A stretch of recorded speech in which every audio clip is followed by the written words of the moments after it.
Cette dame est l'incarnation de ce qu'il convient d'appeler ingéniosité dans le mal. Prétextant de graves blessures contractées lors de l'effondrement d'un immeuble à Cocody, elle a abusivement utilisé nos canaux pour lancer un faux SOS. La vérité, c'est qu'elle n'a jamais été dans la pharmacie qui se trouvait au rez-de-chaussée de l'immeuble à laquelle elle a fait allusion dans son témoignage erroné.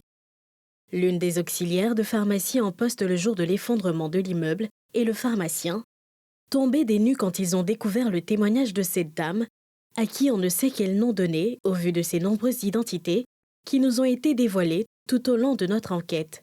La dame n'était pas dans la pharmacie et elle n'a jamais été à l'intérieur de la pharmacie ce jour. Nous étions seulement que 3, moi, ma collègue et puis le vigile. Il n'y avait pas de clients. La pharmacie est tombée aux environs de 11h30, 40 par là. Du rapport que j'ai reçu, il est clair. Toutes les victimes dans cet immeuble ont tous été répertoriées. Je peux vous affirmer que cette dame n'était pas à l'intérieur de la pharmacie et nous nous inscrivons en faux par rapport au récit qu'elle a fait. Le comble, c'est qu'elle n'est pas à son coup d'essai. Il y a un peu plus de 3 mois, elle s'est présentée à la famille Yao, originaire du village de Molonou, dans la sous-préfecture de Thiébissou, se faisant passer pour la fille non reconnue de l'aîné de cette famille. Yao Kwasi, l'un des fils de cette famille que nous avons retrouvé à Koumassi, révèle qu'elle s'est présentée à eux avec l'identité Yao Anissette, colonel des douanes en poste à San Pedro, en instance de divorce avec son époux de nationalité turque. Elle a fini par soutirer à 2 membres de cette famille au total 5 500 000 francs CFA en leur vendant de fausses affaires. Elle a dit à la grande sœur que, elle peut débuter l'activité avec 5 millions, qu'elle va compléter et puis ça va faire un peu plus gros. Donc, si la grande sœur avait 5 millions, la grande sœur a dit, comme j'ai fini mes vacances, je suis en train de partir, la plupart de mes fonds sont déjà sur mes comptes, donc je peux te donner 3 millions.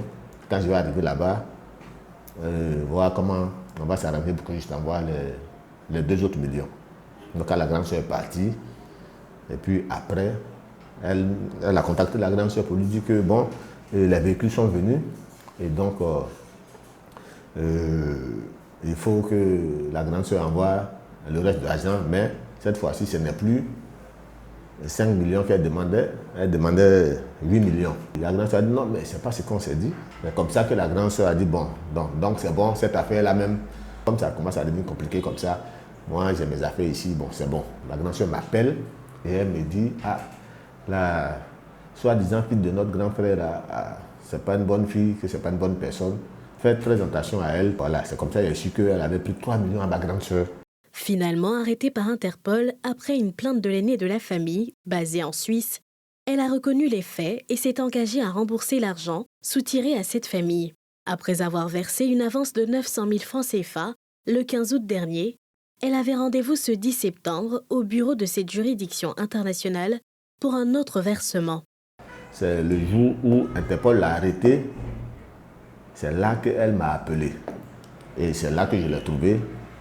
Et c'est là-bas aussi que j'ai aussi appris qu'elle a pris aussi de l'argent, 2 500 000 francs, à mon grand frère qui, lui, il vit en Italie. Il allait verser 900 000 francs et son ventre, elle a fait en photo pour montrer aux gens là-bas, à Interpol. Donc c'est comme ça qu'elle est dehors. Les frères Yao sont encore sous le choc après avoir vu la farce servie par cette dame à notre équipe de reportage. Mais comment en sommes-nous arrivés à ce reportage appelant les populations à soutenir une supposée victime d'effondrement? Ce téléspectateur qui a créé le contact pensait de bonne foi apporter l'aide à une personne en détresse. J'ai connu cette femme-là, il y a de cela 8 mois. Depuis ce jour, je n'ai pas pu joindre cette fille jusqu'à ce que le mois passé. Elle m'appelle, elle me dit elle a un problème. Je dis quel est ton problème? Elle dit il y a sa cousine, qui serait victime d'un effondrement d'immeuble à Abidjan. Est-ce que je ne peux pas lui montrer un coin où on peut lancer un SOS? Je dis non, mais moi, ce n'est pas moi qui lance les SOS. Mais je remarque qu'à la télévision, il y a un service qui s'en occupe. Et donc, si tu veux, tu peux aller dans ces services-là. C'est comme ça qu'elle a dit, ok, elle préfère aller à NCI. Parce qu'on lui a dit que NCI est beaucoup vu. Quand nous sommes allés, elle a expliqué son problème. Une semaine après, quand j'ai vu l'image, j'ai tiqué. Je l'appelle automatiquement. Elle dit non, je n'ai pas le temps. Bon, elle a coupé. Tout comme la famille Yao, cet anonyme a été complètement embobiné par cette dame. Mais grâce à sa collaboration, la police nationale a fort heureusement mis la main sur cette faussaire. Les examens médicaux auxquels elle a été soumise, d'abord au centre de santé d'Anono, n'ont révélé aucune blessure ni traumatisme lié à un quelconque effondrement. Des investigations plus approfondies au CHU de Cocody ont révélé une pathologie de longue date à l'abdomen, Natacha Quadio pour les uns, Olivia Oufoué pour les autres, ou encore Mademoiselle Porquet et aussi Yao Anicette, a donc chaque fois changé d'identité pour accomplir ses forfaits.